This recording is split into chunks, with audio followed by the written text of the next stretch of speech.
grew tobacco. My dad grew tobacco with me growing up, and he taught me how to do it, and I loved it. I loved to work in it. I loved to see it grow. I loved to learn a little more about it every year. Until now, I want to be growing it. Edna won't let me. I was a farm boy and worked pretty hard, but played a lot. Had a good time. I started plowing when I was a young age. Called bursting out the middle. I couldn't have been plowing siding it because I was too little to hold the plow up there. But I soon learned it. Had to do that, and loved to do it. I was homey. Always have been ever before and ever since. I had never been much anywhere farther than Raleigh or Charlotte, mostly Fuquay and Angier. And love the farm to death. Love it just like I do right now.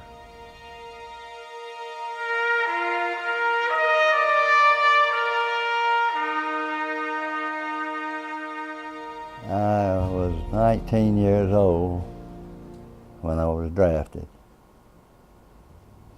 Spent 15 weeks basic training. Sent me to New York to get on the boat, ship. And when I got off, I was in Italy, which was 7 days later.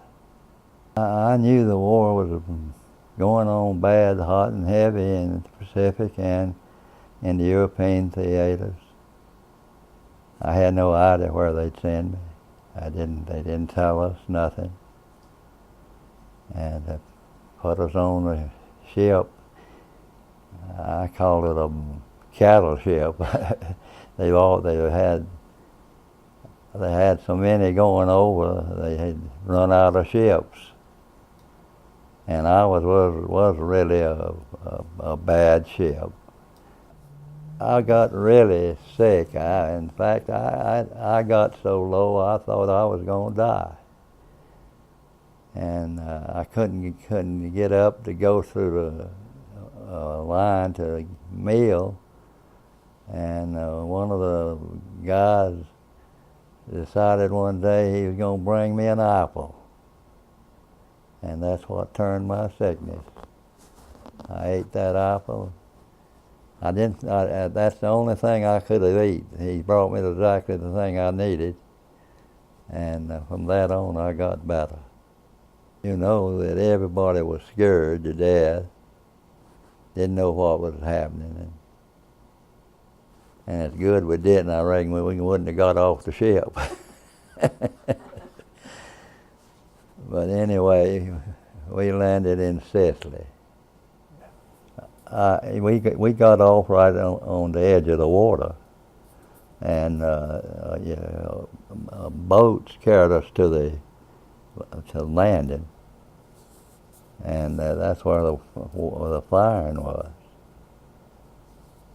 And from then on, your company carried out where yours was angled at, and another company on the right, another company on the left, and we were all in the same boat, trying to protect ourselves the best we could.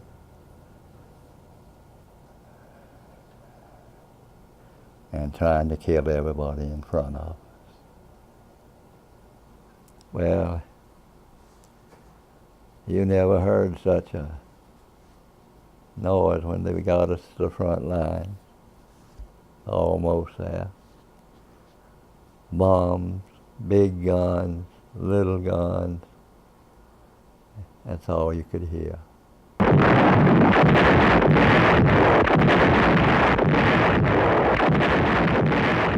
Everybody had their weapons, and and doing the best. And of course, the company commander was kind of directing us as he saw fit. But as I say, it was slow going anywhere. And of course, he was at first combat, you're scared to death. You got closer, especially overseas in combat. You just can't know how you get so close. Like your own blood. Never knew the man or boy in your life, and you loved him better than a brother. They had air support and big guns, shooting off bombs at where the enemies were, or where they thought the enemies were. And but we went back to Naples, or to Naples, and we were there for 3 or 4 days, and then they carried us up to the front lines in that. Somewhere between, well, I believe it was Grosseto, close to Grosseto, up from Naples. And from there, we ended up fighting many times, and as I said a while ago, the Navy saved us one time. They was firing from us with a big gun as it could possibly be made then. And they finally got every one of us, and not only my company, but the whole outfit. But the Air Force and the Navy knocked it out. They were firing from the ocean too. And that's really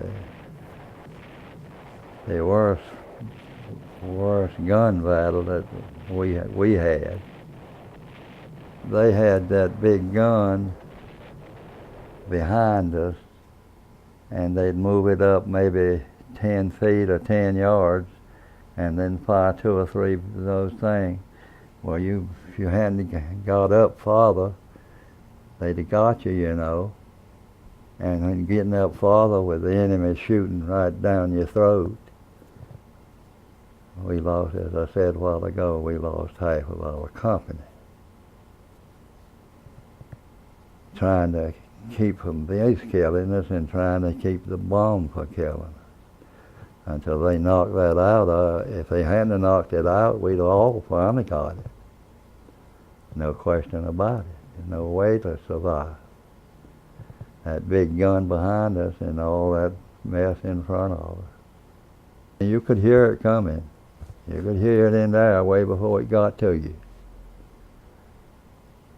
It shook the ground just like if you ever had lightning that struck anything pretty close by you, that's kind of what it felt like. And of course, the next one they dropped would be about 10 feet closer if you hadn't moved. So we moved up every time that thing landed. Had to. Had no choice.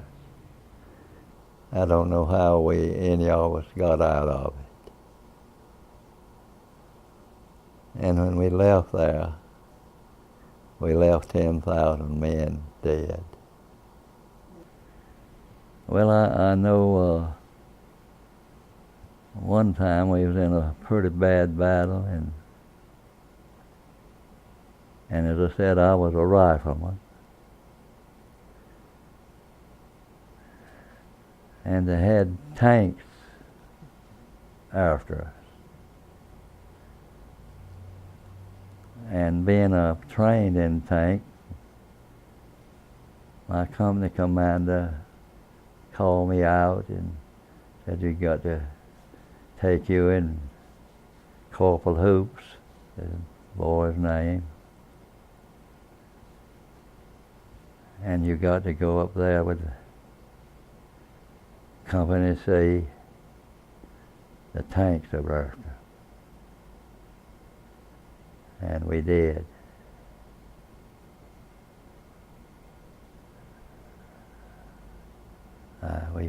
We personally blew up, knocked out 2 tanks. But me and Hoops didn't get back to our company. We got lost from everybody for 13 days.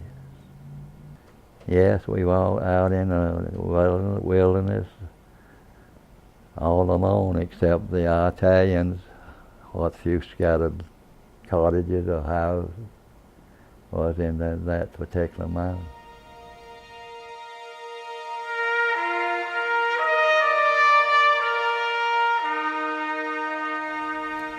I was pretty close to the captain. I was his runner all through training, and I don't know, we just took a liking to each other. Got hit right in the head with a .45. That one hurt me the worst. Of course, it hurt me with any of them getting killed around me. And it made me want to kill more, although I knew they were doing the job. But my job was to kill them. I just knew I had to go on, and before the war ended, and I had realized I had lost some of my best buddies in the world. And I reckon it made me want to do it more, want to get it over with.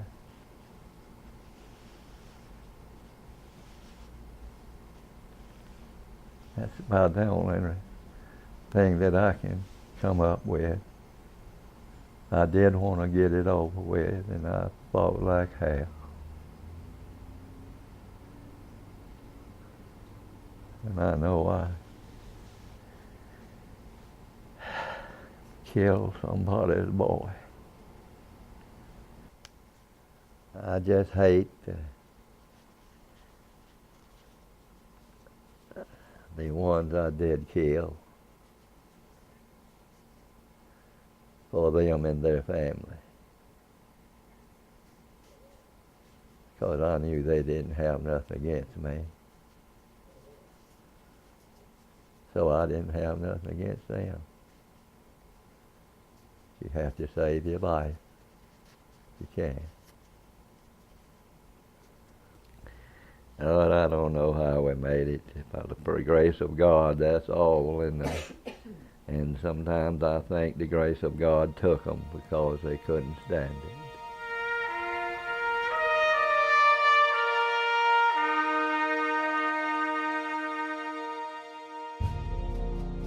Well, I made it known to the captain and everybody, of course he couldn't do nothing about it, that I loved to fly back. I got so sick going over there. Horrible. Sicker than I ever dreamed of being. And that didn't happen. But I prayed, and I mean I was in service. I was serious, buddy. That the Lord would keep that water still. And thank God it was like my little pond, all the way. I'm not saying my prayer did it, because somebody else could be praying for it too. But I think prayer did it. I got to Fort Bragg, got off the bus, and like a little corporal that led us to where we were going to stay, and said, "I'm sorry that there'll be no passes tonight issued."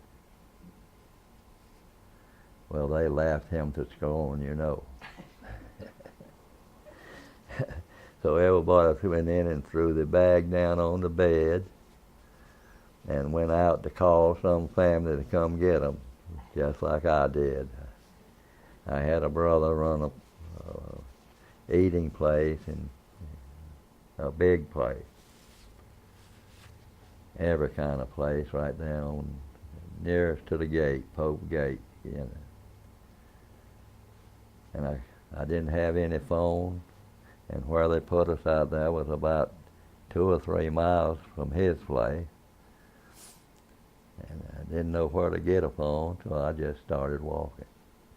I walked up to his place. And that was a happy moment when he saw me.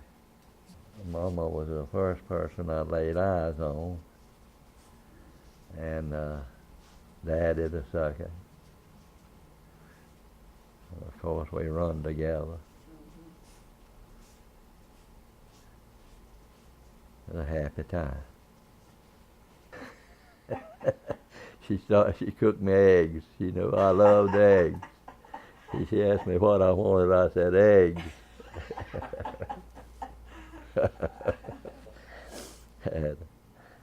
and they were the best in the world.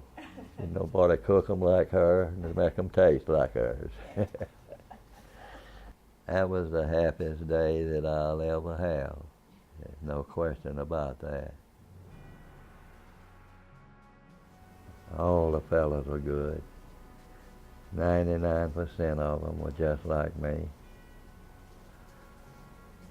If they didn't grow up on a farm, they grew up with a family. And most of them was honest. And most of them was tough. They couldn't have made it without being tough. Willie, you can't beat me.